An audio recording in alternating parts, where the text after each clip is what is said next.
I waited a couple of weeks before I got to talk about this film, only because I wanted to make sure everybody got to see it. I know that's probably not the case when it comes to my most recent entry before this, being that it was The Black Widow, but I want to talk about the new entry in the DC animated universe. I've talked about those films a couple of times on this podcast, and this is just going to be another entry of many moving forward because I just love what they're doing with these films. I feel like this production team just has free range to do whatever they want, and they make it work so well because they're able to officially, like, heart to heart follow every storyline to its most truest form. They've incorporated the Court of Owls. They've done Apocalypse War.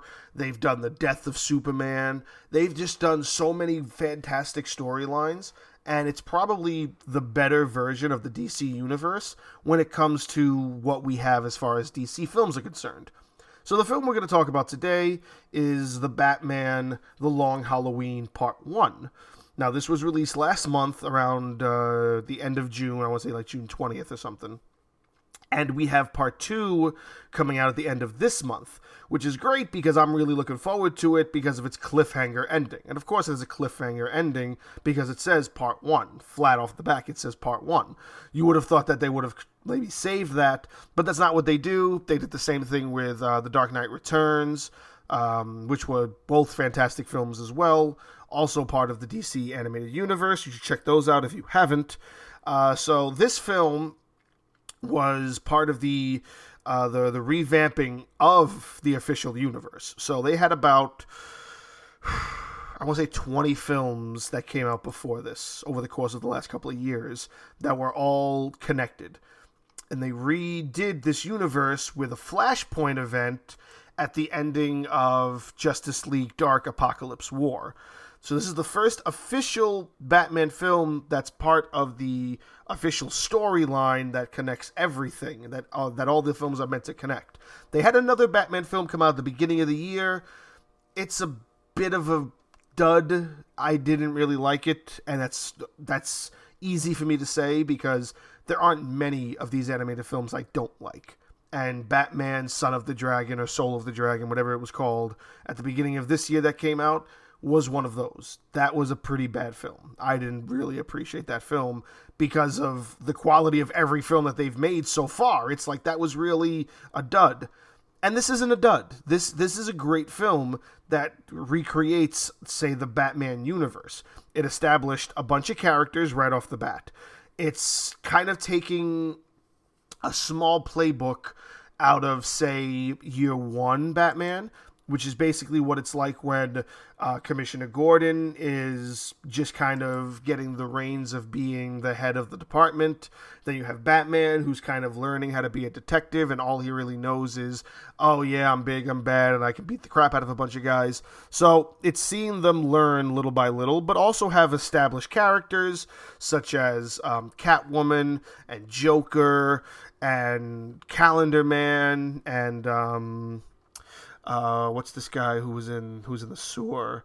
Solomon Grundy. Like, it already has pre-established characters set in its universe, so it's not a full origin like the recent Superman Man of Tomorrow film was, which was kind of introducing Superman into the universe. Batman is kind of established, but he's not at his full potential. This also has a fantastic voice acting lineup. It's got Jensen Ackles, who we all know from Supernatural, played Dean Winchester. He originally did a voiceover in Batman Under the Red Hood, where he played the character of the Red Hood. And I remember him saying in an interview when he got the phone call from from DC, he was expecting it to be him, to have him reprise his character of the Red Hood. And so he was already prepared to say yes, and they told him it was the Batman role, and he was super excited because anybody who's part of the Supernatural fandom know that that's a long-running joke that Jensen Ackles is Batman, or Dean Winchester is Batman. So it's great to see him finally take up the official role. I hope he's playing this role moving forward, and he's going to be the Batman voice actor, because they're pretty good at keeping all the same voice actors moving throughout each film. The unfortunate part is that there is an actress. Her name is Naya Rivera. A lot of people may know her from her roles. I believe she was on Glee, if I'm not mistaken. She's a big singer, but I don't think it's the fact that she's just a singer, but I believe she's a singer in these particular shows. She's been on other things, including Bernie Mac Show and Family Matters. I think she starred in a Step Up film, maybe one of the more recent ones that I haven't seen. But I do know that she was very, very popular in Glee. I remember reading that. And it's unfortunate, but she passed away in a tragic boating accident just before the film was finished. She did all of her initial voice acting, and they were in the process of doing all the animations and stuff, and she died in a tragic boating accident last year. So it's very unfortunate for her. My condolences go out to her family, her fan base. It is unfortunate because she does play the role very well. I know she was very popular, and she was very young. So it's very sad to see that she's not going to be reprising the role or any role, and what happened to her was very tragic. So let's get off of that for a second. Let's also talk about some of the other voice acting. We have Josh Duhamel, which a lot of people may know if you saw his face. Most recently, he played the Utopian in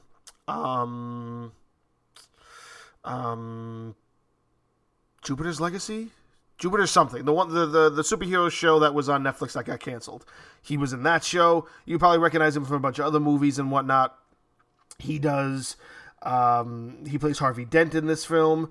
There's also a lot of other voice acting from the past coming back. Troy Baker comes back and reprises his role as the Joker. Then you have some other actors that you might recognize, like Jack Quaid. He plays Falcone's nephew or son, and that's the guy who plays the little weakling dude in the Boys show on Amazon. He does some voice acting. Who else is a consistent one? Who else is somebody who's coming back? I feel like I've seen the name David Dashmilshane before.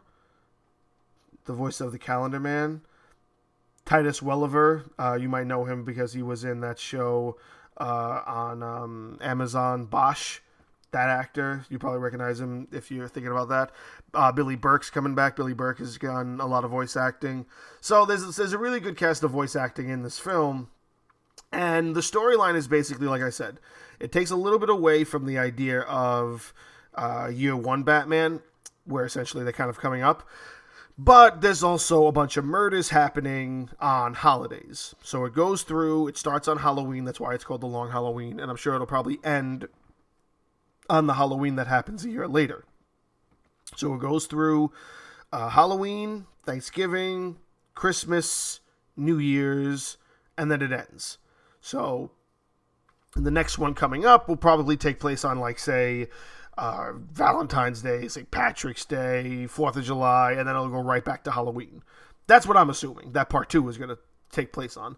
So it's Batman trying to figure that out, and he's got a bunch of suspects, and he's trying to go down the line to see who it is that's doing it.